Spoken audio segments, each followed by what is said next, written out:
one day. Yeah, very cool. Yeah. So, welcome everyone to Late Night Restaurant Show. I'm trying to be prim and proper. We just did a recording with another show that you'll see tomorrow night. To everyone that's going to be joining us, we're on LinkedIn, Facebook, YouTube. I think we're the only late night restaurant show on the planet. Why did we stop TikTok, Jay? You know what? It's ever since they went to X, it's a little harder. No, TikTok. Oh, TikTok. It's way off, by the way. Sorry, I can't believe let's get the count in to do our counting, and I don't know who does the ABCs, man. But okay, I'm getting grilled by you on TikTok. Oh no, everything is possible. You know what? I have to do TikTok through this other channel because in Canada we can't stream through our PCs through to TikTok on live, so I have to use my phone. It's a feature that they don't offer in Canada. I don't know. I don't want to get into it, but that's the way it is, which is fine. Okay, yeah, so we're not doing TikTok tonight, but we're on all these other channels. Plus, we're not a podcast, so don't think we're on the other podcast. But we are on Spotify, iTunes, Amazon, everywhere else that you listen to, and YouTube as well, podcast. So we have an amazing guest. Mm-hmm. Like I tried to get a little dressed up. So of this, she's been in the industry. I can't wait to hear her journey. She is unbelievable when you read a little bit about her because there's enough information about her. And to have this person on the show tonight, Dominic, it's a special night. Dominic? Yeah. Focus. It is. Focus. This is royalty. It's going to be exciting. Do you want to put a suit tie on for this one? I think this is like... I'll do the other button up and we'll let her say. Okay, here we go. Hey, she's amazing. Anyways, everybody, we're going to be right back with this incredible legend in our industry. And I hope you enjoyed tonight's show. There we go.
There we go. Welcome, Sara, to our show. Happy to be here. This is crazy. First of all, we want to thank you for taking the time. We know it's late out in Toronto. That's why we do a late night show. It's really catering to Toronto because we know it's late there and it kind of matches our show theme. But I just want to thank you for taking the time. Tom, you okay? Well, I feel like we don't cater to Toronto. I was trying not to say that, but Toronto's important. Of course it is. Toronto's very important to us. But like we got the rest of the country to worry about, and there's some people in the States and in Europe, and we've had people from New Zealand and Australia. Yeah, like everybody's important. Sara, you're important too. Toronto's very special. We live in Alberta, so we have to be careful, Sara. I'm from Winnipeg, Manitoba. Yeah. So I'm a Winnipegger too. Are you a Winnipegger? You're a Winnipegger? Yes. No way. Okay, well, Sara, went to school there, learned to cook there. Wow. Did you? Are you chef? Are you trained chef? No. It's so you say that. I'm sure you could cook. Sara, so you're the publisher and chief editor and own DINE magazine, one of the top magazines in the country. It is incredible. How long have you been doing this for? I started the magazine in 2007 because, well, I had been working as a food and travel writer since 1980.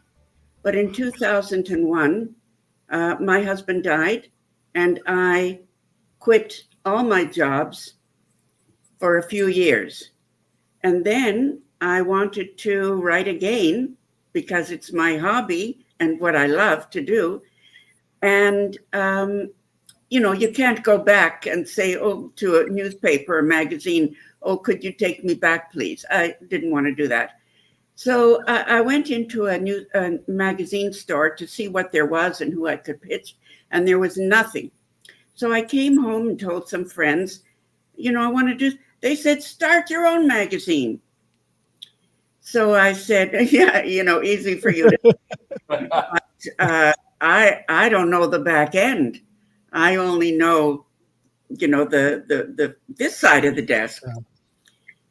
But in the end, I did. And then my son joined me, and he started off as marketing and, all those assistant this and assistant that. And we were a print magazine, a beautiful, glossy, oversized, gorgeous magazine. The first year, I went to talk to hotels, restaurants, tourism boards, and everyone said, you're doing this, count me in. And they wrote me a check. So the first issue, I had 100 pages of advertising and all the editorial. And I have to tell you, I couldn't believe it. But it was beautiful and it was great, and we continued. That was 2007. That was before every corner store had their own website. Yeah. So then, things diminished, but still, we were in great shape. We were all over, all the consulates, all the Canadian consulates in Hong Kong, everywhere, and in the US. And we were doing very well. In February of 2020, I was approached by a large company. They wanted to partner with us in a way and work with us and be with us. And in the taxi on the way home from the meeting, I phoned Adam, my son, who was at this time executive editor or something like that. And I said to him, honey, we'll never have to worry again. And then 2 weeks later, it was COVID, and our business was over. So there were two choices. Either just call it a day, retire, just stay home and watch TV or something. And Adam said, well, we can go digital. We can have a digital magazine. I said, I don't know anything about that kind of stuff. He said, I do. And what I don't know, I will learn. So he said, you be the publisher. I'll be the editor-in-chief. So that's what happened. And thank goodness, or we wouldn't be here today. Mm-hmm. Wow. Dom? It's incredible. It's amazing. And again, it's this sort of story of we're going to do what it takes to make it work, right? Absolutely. And I like that it's a family business. I understand that, and I like that you were a writer before, and that you said, I'm not just going to stop, right? You wanted to keep doing that, which is important. There's not a lot. How many papers, if there's not even any papers, right? But how many food writers are left in Canada? There's not a lot. Well, not professional. Right. I consider that I'm a professional.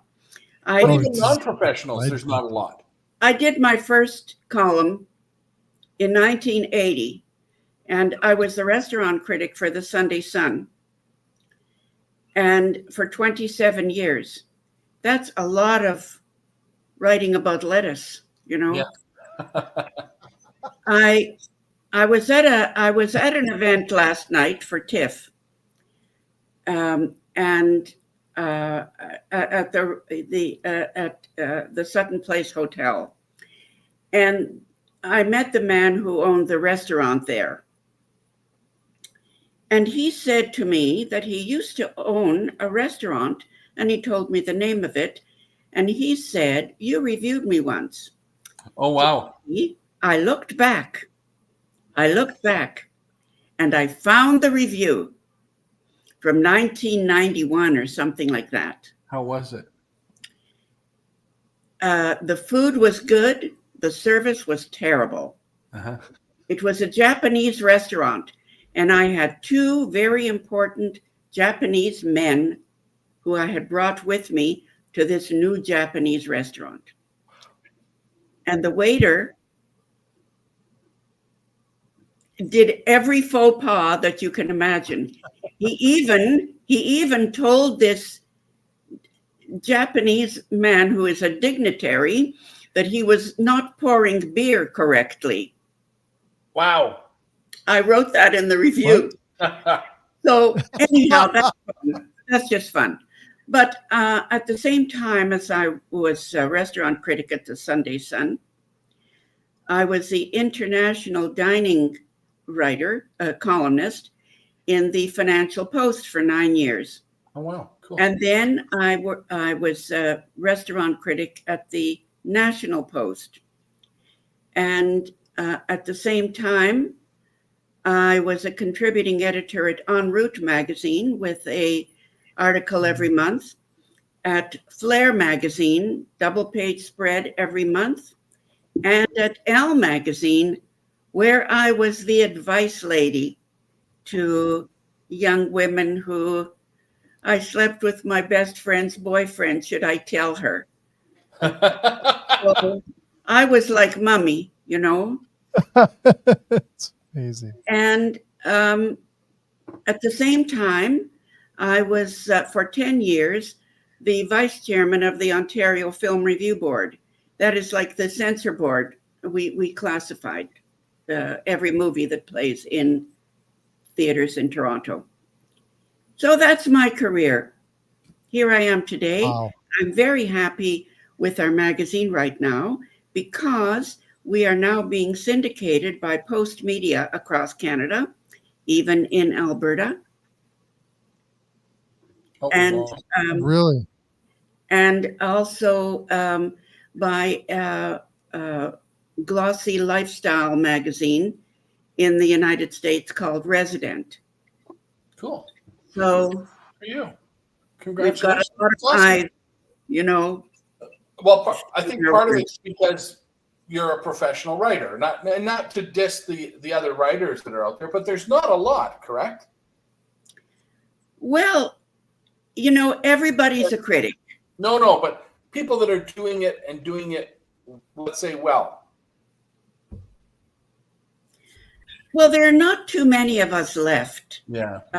In the classic sense of the word, who understand the cuisine, who know what goes into preparing it. I saw a writer writing about a Thai restaurant and saying that, criticizing a certain dish and saying that it was soupy. Well, the fact is, it is soup. It's a soup. So, you know, I've traveled the world, not everywhere, but much of it. And wherever I go, like to Thailand, to Singapore, to Hong Kong, I always stop in and find a place that gives cooking classes. Mm. I took a cooking class in Japan, and the entire morning was spent on how to hold the knife to cut a certain vegetable. It wasn't easy. I think, like everything they do, they're serious about it in Japan. Yes. Yeah. So, the transformation from print to digital, Sarah. How do you make money? Well, we're not hard about making money, are we? No, but you have to pay the bills. You have to you have software, and you have to have a little bit of a living, but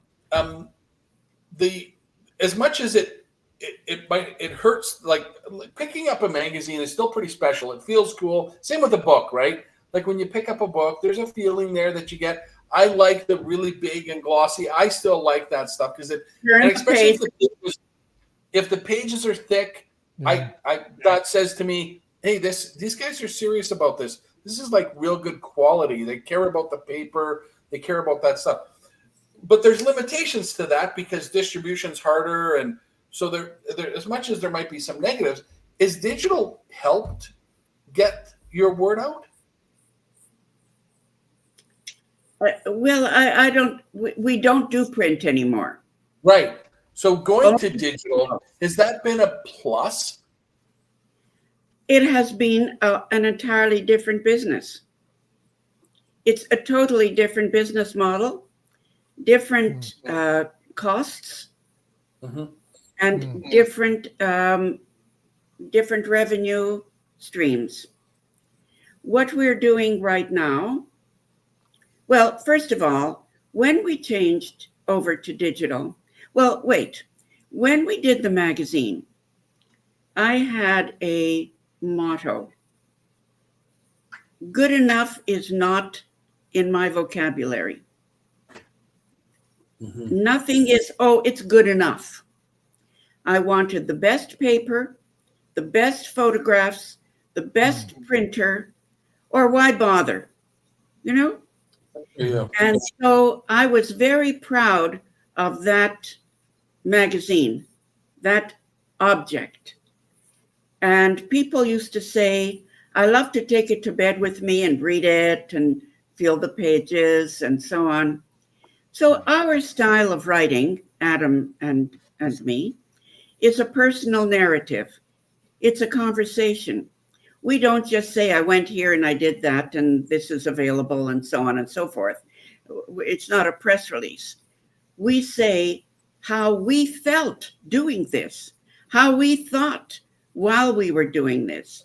What were our reactions when we entered a room? How did it make us feel doing there? So people feel like they're having a conversation with their best friend who just did an exciting thing. And that's what makes us more unique. And that's why Resident Magazine in the US wanted our articles because they love our writing style. So when we transitioned to a digital magazine, I still wanted to do something special. And so we did video on the cover, video inside. And on the cover, it said, read, watch, listen. So let us say we had a story on water sports in Florida. There's video of the guys on these things, on the waves and the water, and you feel like you're there and you read about it. And that makes you very interested. Our analytics from those magazines, those digital magazines, were that people spent 32 minutes on reading the magazine. Can you believe that? We thought it's not normal. That's true. Yeah. But we captured their imagination and they want to read it. But now things have changed. And the electronic world changes like that, very quickly. So now, apparently, people do not want to read a magazine flipping the pages. That's too much trouble, or whatever it is. They don't want it. They want to scroll down Yeah. The swipe. Scroll down. Yeah. So we have changed our format again. And we just, and also we have decided to make issues on singular subjects. For example, our last issue was all about Stratford, Ontario. You may know that there's the Stratford Festival, which is one of the best drama festivals in the world. We did the entire article on Stratford, where to eat while you're there, about the shows, about a particular special show that is a bilingual Chinese and English called Salesman in China. It's Death of a Salesman, when Arthur Miller went to China to do a production of Death of a Salesman. So they wrote a play about it. Cool. So we wrote about that. And the restaurants, the theater, what to do if you're in Stratford for a few days, the interesting things to do, where to stay, all that. And it was extremely popular. We have some other ideas coming up for other issues, and we're trying to keep them more or less on a single subject. For example, if there's a big hotel and they have a spa and they have dining rooms and they have other things going on, we could do a whole issue on that. That's our plan now. And you scroll down and you have the whole story. Cool. I love that. So, Sarah, I got to ask you I have so many questions for you because it is an honor to have you on our show. I want to talk a little bit about the Canadian cuisine because me and Dominic, we get to have a lot of people over there. How do you sum up the Canadian cuisine today? Like, what's it like to you today? Because you've seen it, you've wrote everything. Like you wrote it. The Canadian cuisine is like the Canadian population. There's a war. People move. People flee. They leave. They go. They come to Canada from countries that we've never heard of before. Mm-hmm. And then before you know it, there's a restaurant, an Afghan restaurant, a Pakistani restaurant. We now have Chinese restaurants with cuisine from every corner of China. It's not all one. So that is Canadian cuisine. If you're talking about Canadian food products that are distinctly Canadian, mm-hmm. we can be very proud of our beef, our pork, our AAA beef from Alberta, Sterling, I think it is. What? You know it's good. You're right. Yeah, absolutely. I was on a cruise sailing along in the ocean, and I go to the dining room for dinner. I'm looking at the menu, and I see it says for the steak, it's Sterling silver or Sterling beef. Sterling silver is Sterling silver beef, yes. And I say to myself, how did this beef get on this menu? So I asked for an interview with the chef. He's from Edmonton. No way. That's why. So, Canadian food travels and Canadians travel. We have our potatoes. We have our lobster. Yep. We have everything. Like this is the promised land, Yeah. Well, we were just talking about that. I was just talking with Jay about that, about a chef from Toronto saying that, he would travel overseas and go to Italy, and he would get pretty quickly bored because the only food there was Italian. And he'd come back to Toronto and he'd have all the cuisines you just mentioned. Afghani, Pakistani, Chinese, Hindu food, African food, stuff from everywhere in the world is available. So the the cuisine choices are really big. And in his comments, in Italy, they're just starting to bring in some of these other cuisines.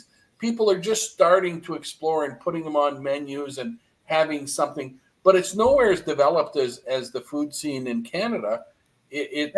We're very blessed to have access to all these different foods. And I like how you put it, Sarah, is that the food scene is a reflection of Canada, and not necessarily, we're not just beef and potatoes, but we are all these other things. And now we're starting to see, I think, fusion, a little bit of it, right, into and not necessarily even fusion, but adaptation of like, Jay, there's restaurants opening in Alberta, like Nova Scotia street food. Yeah. Yeah. And guess what? Donair, Nova Scotia Donair. Yes.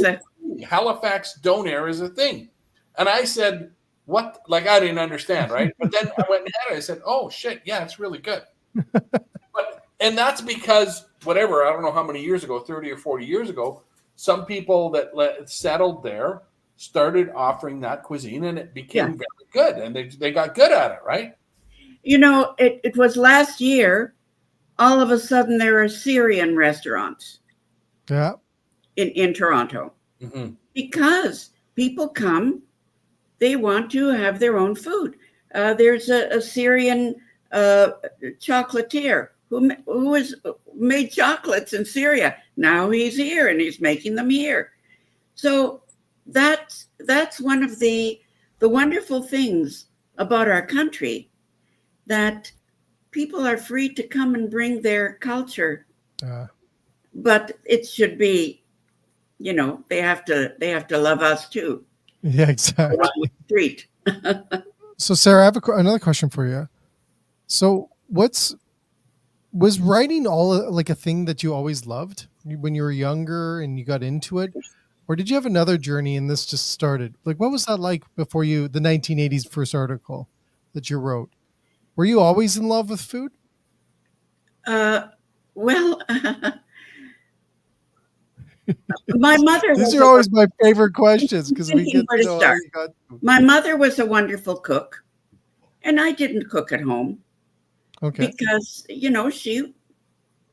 was the cook. I went to school, I went to work, and so on. And when I left home, I was 20, 21, something like that. And I didn't even think about it, but I was just going to restaurants, and then I said, hey, I can't afford this. And I looked to see, what am I eating? What am I ordering? And I thought, I can make this. So I created for myself a repertoire of 12 dishes. And I would invite, I was dating, and I would be very happy to invite someone, they invite me out for dinner. I invite them to my house for dinner. And I did my repertoire. I did veal scallopini. I did breaded chicken with mushrooms. Easy things, but delicious. And that's how I started. When I came to Toronto and I met Al, I married Al Waxman. Al Waxman from King of Kensington. King of Kensington. Yes. Jay, do you remember that show? Wow. I remember. I watched that show as a kid. It was an awesome show. Not even as a kid, probably as a teenager, even. So he invited me out a few times. We started dating, and I invited him. And I said, I do something too. I can do something too. And I made a steak, and I flambéed it with whiskey. Mm. And he asked me to marry him. a few more meals, but no, we got along very well. And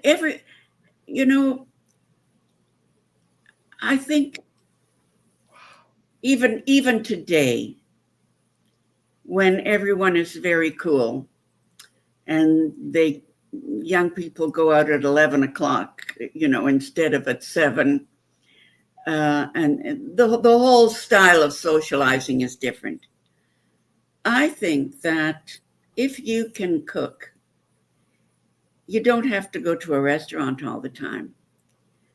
I think it is so lovely and sociable if you can invite someone over to your house, even if you make a pizza or a grilled cheese sandwich.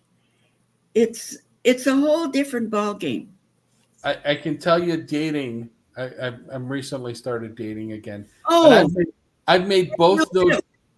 I've made both those things, and both of them were very. Grilled cheese got mentioned again yesterday. Dominic makes the best grilled cheese but it's being in the kitchen together is fun. Yes, absolutely. Yeah. Food is love. Yes. I think when you cook a meal and you sit down and eat it together, it's a whole other element in a relationship. Yeah. It's really sharing. And my kids as well, Sarah. Some of their best memories are of us making pizza at home and bake it in the oven and smoke filling the kitchen or whatever whatever happened around that meal. But I think that's a common story for many people is what happened around the meal, what happened around Sunday dinner, or what happened around the family barbecue, right? So it's the proverbial breaking bread together is important for everybody in all our life and in every culture as well. It's cross culture. Food brings people together. Yes. Yeah. And so, there's another aspect. We're so multicultural in Toronto.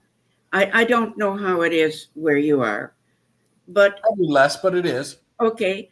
So there are people all around from everywhere in your apartment building, different people from different countries.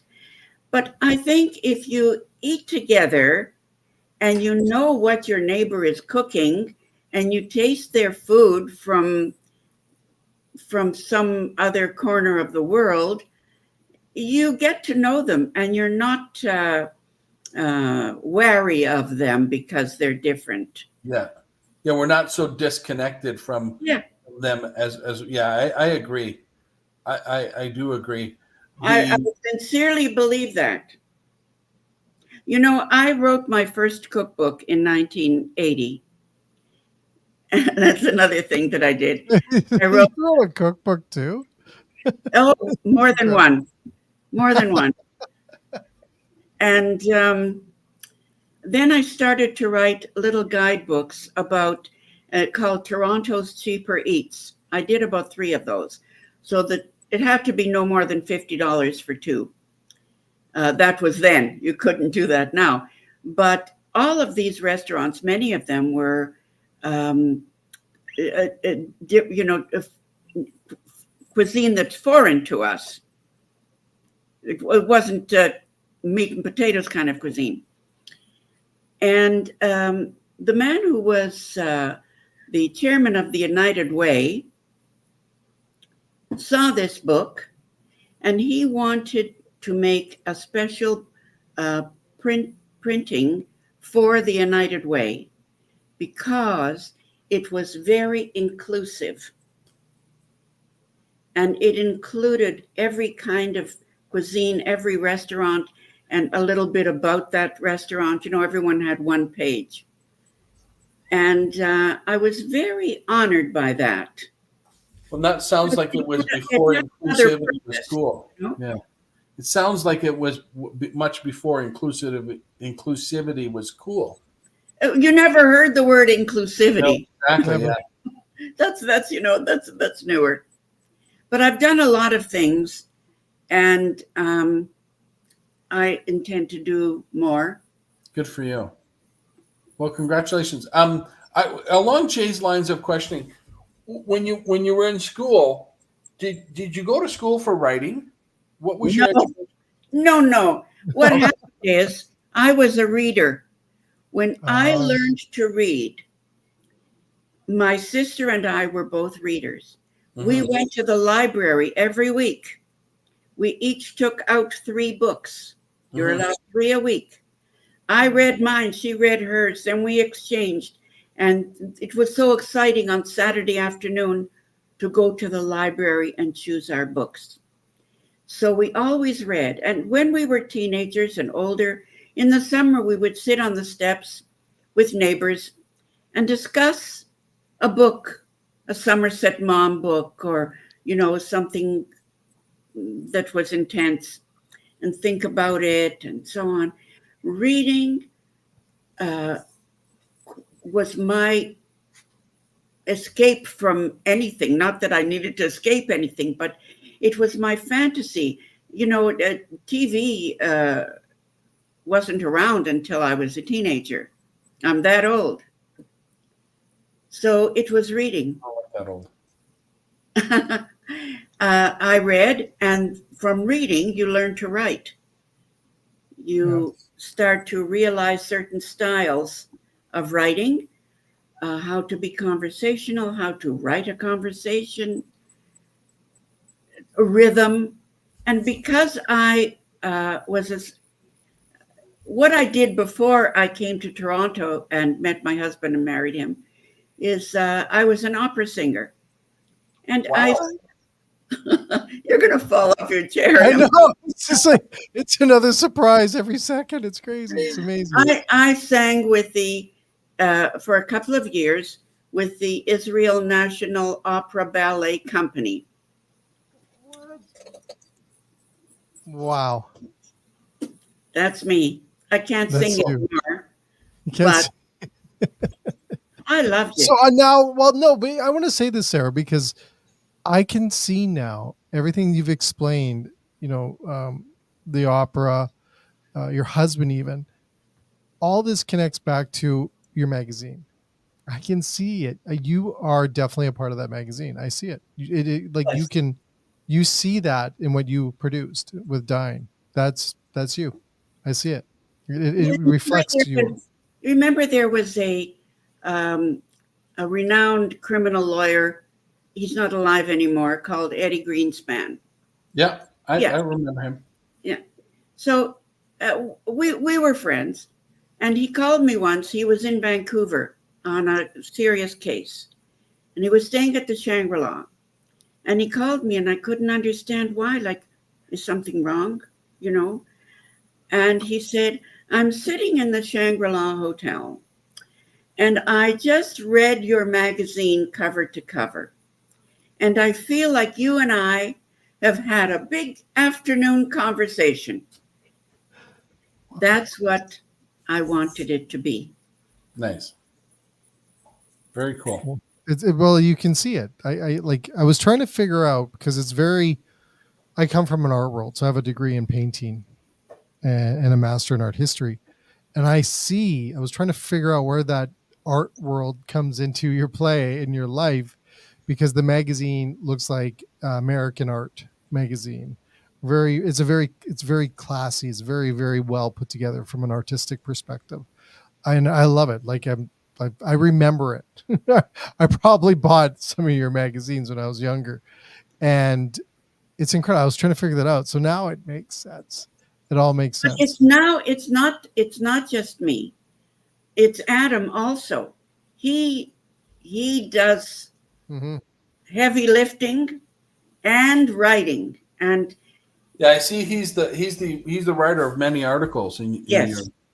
The first time, I hope he doesn't mind my telling this, I asked him to go to Kentucky and write an article about bourbon.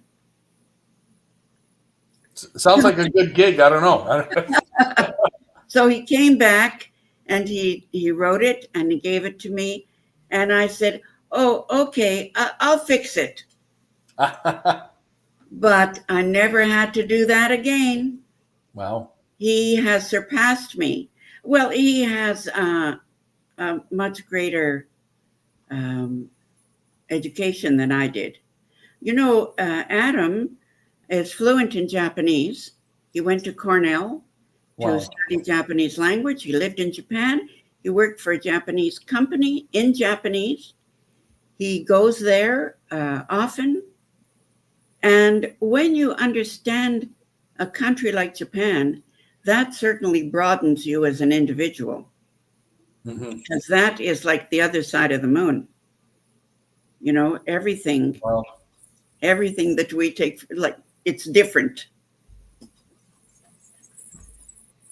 So I rely on him. He relies on me. And we put out a magazine.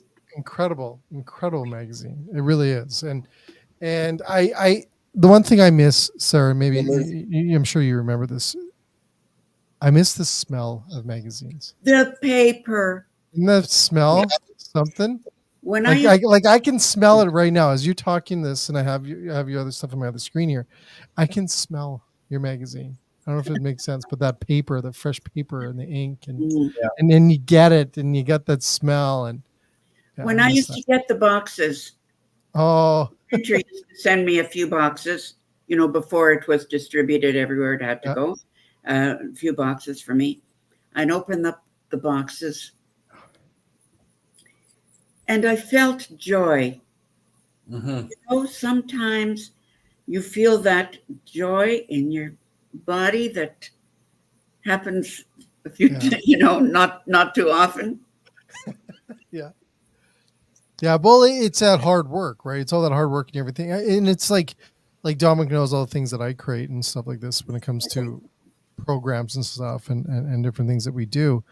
I like that you put all that work in and you see the end result, and you see that come and that like.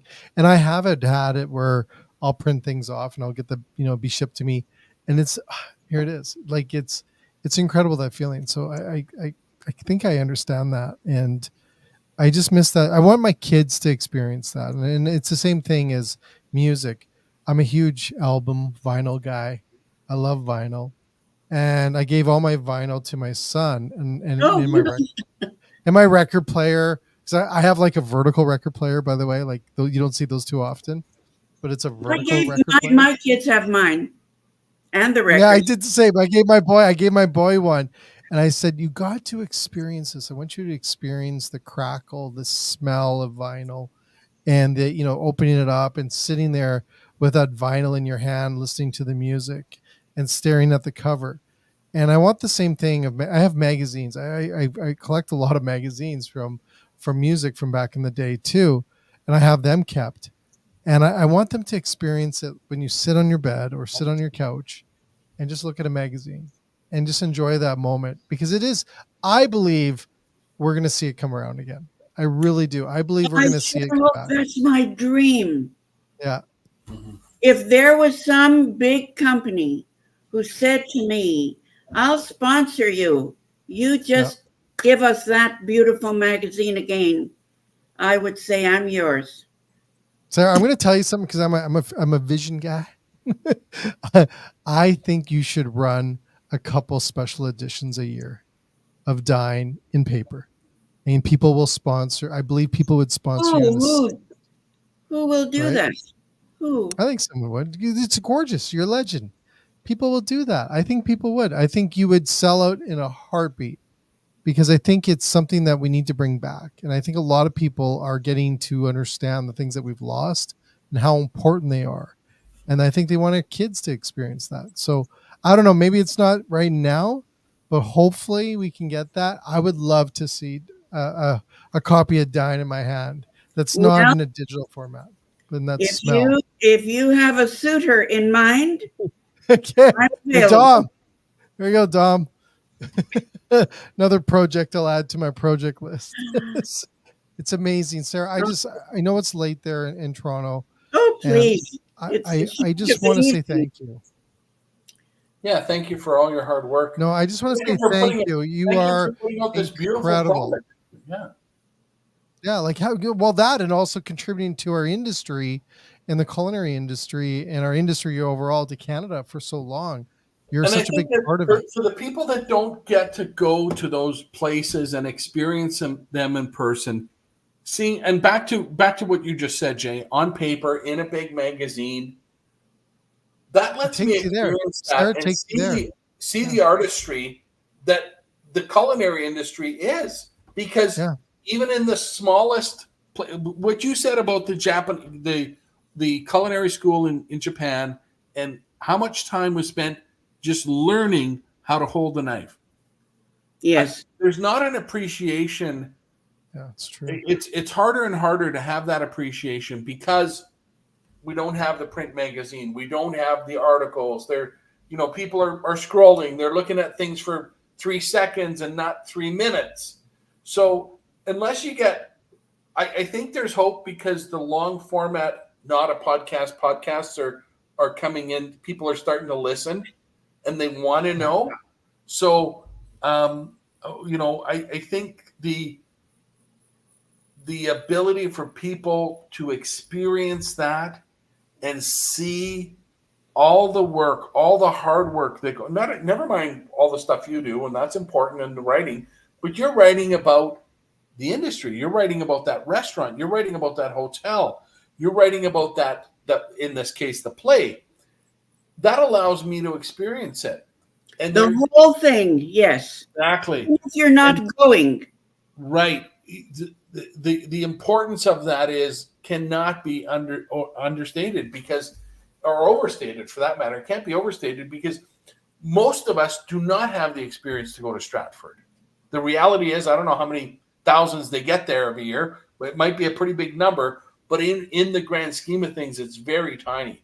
So I got to be able to read about it. I got to be able to see it to experience. I want to see the pictures, like Jay said, are in your magazine are stunning.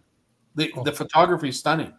It makes you feel like you're there. So congrats on that. And I think it's super important to tell those stories, and for restaurants and for consumers to understand that you're not going to get to experience all these things. It's impossible. We can't. I went to Italy a few years ago for a few weeks, and I traveled a lot. I went to a lot of different towns and villages and cities and areas and all that. And I wrote a big article, I don't know, maybe 7-8 pages about everything. And after it was published, people said to me, I'm going to Italy. I'm just going to follow exactly what you did because you did everything that I want to do. Congrats. They need a travel agent. They just follow everything I did. And I'm sure they had a wonderful time. Mm-hmm. I'm sure people would pay just to have dinner with you. It would be incredible. Oh yeah, wouldn't it? It'd be incredible. Like I just think, like a lot of us, I think. Well, not even. I don't want to use the word society, but we do have a lot of people that don't experience food the way that maybe they should, or they don't know the essence of food or how much work goes into creating some of these gorgeous dishes that you put.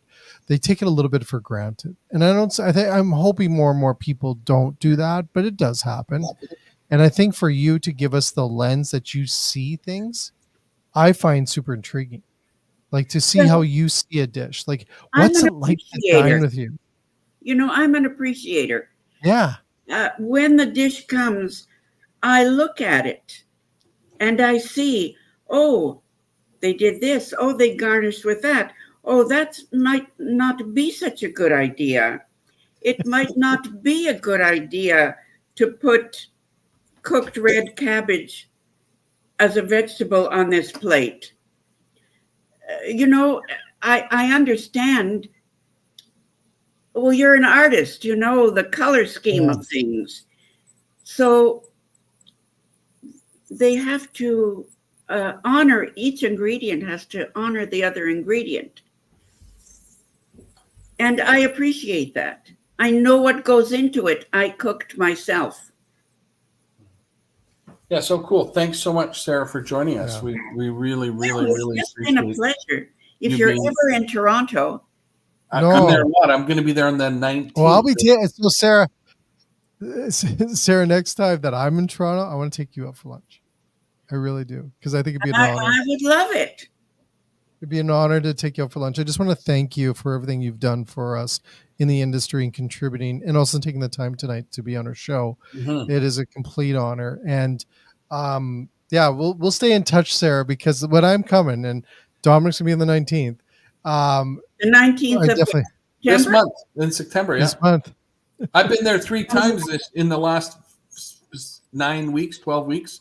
I'm coming for a wedding in September. I'll be there for a few days, and then I'll be back there in October again, actually. Yeah. For 5 or 6 days. And yeah, we'll get together. Yes. Well, you know how to reach me. Yeah. Yes, Sarah. I just want to thank you again. Have a great evening, and thank you. It's been a pleasure getting to know you. Thanks, no, your stories are incredible, and I can't wait to have lunch with you soon. Okay. You bet. Good night. Thanks, Sarah. Bye, Sarah. Good night. So cool. Dom. Yeah, beautiful stuff, eh? Yeah, I'm with you, Jay, on the print. I'd like to see that too. There's probably a place for I think you look at the whole photo thing and the I knew there was an art connection. I knew there was an art. I think people are looking to print stuff again, right? So I think it is. I honestly think if I were her, I would say print on demand, because the printing services are good. Hey, I want a print copy of this, and it might be just a small niche thing, but there's, like you said, I think there's a spot for it, and because I know there is beautifully done. So it's what's interesting. When you were talking with Sarah there, I actually messaged, and I forgot to tell this to Sarah, and we'll send this recording and everything to her, but the magazine Ellie that she wrote for is actually my friend's Chef Michael Guerreri, which I don't know if you ever met Chef Michael. I texted him and I said, I have the writer of the magazine that you're in, and he was in multiple issues. So I don't know if Sarah actually wrote about Chef Michael, which is kind of cool. This small world, right, is just such an honor. But when you look at that, and I remember her husband too. I was looking at, because growing up in Saskatchewan, we had 2 channels, CBC and CBC and CTV. And I know that his show was on CBC, right? Yeah. And because in Saskatchewan, we're a few years behind things, right? So I know that when I saw it on the screen here, his face, I'm like, oh man, I know Al Waxman. The guy's a legend, right? So we literally had Canadian legend on the show today. What an honor to have her. And that magazine is special, because I do remember buying it. I am surprised that there's not like special edition runs of it, because it is big in the culinary world. It was a staple, right? It's incredible. So there you go, Dom. 2 amazing shows, 2 days, 2 legends. Cool. Hitting out of the park, buddy. Hitting out of the park. Thanks, Jay. Have a good night, man. Have everyone else have a great night, okay? Cheerio.